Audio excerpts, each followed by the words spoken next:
je veux demander à nos frères congolais encore un tout petit peu de patience. Nous avons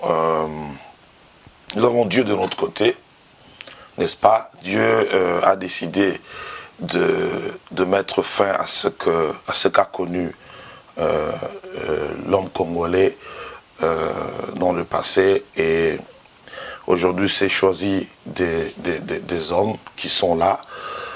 Prions pour les autorités de notre pays, ce qui est biblique pour ceux qui sont des chrétiens, et prions pour la République. Nous devons nous mettre tous ensemble, nous lever comme un seul peuple. Si vous êtes vraiment un Congolais, vous aimez votre pays, que vous soyez dans l'opposition ou aux affaires aujourd'hui dans le gouvernement, je vous invite à aimer votre pays, à prier pour votre pays, à prier pour les autorités de notre pays. C'est ça que Dieu nous recommande.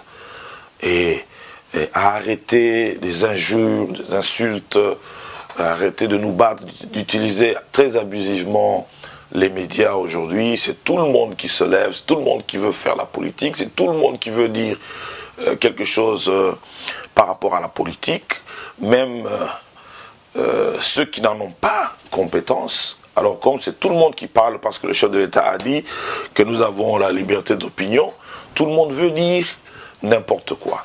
Alors que chacun rentre dans son domaine et laisser la politique aux politiciens, n'est-ce pas? Et prions pour le pays. Que Dieu bénisse la République démocratique du Congo, que Dieu bénisse les autorités de notre pays et que Dieu bénisse notre peuple, le peuple congolais. Je vous remercie et à la prochaine.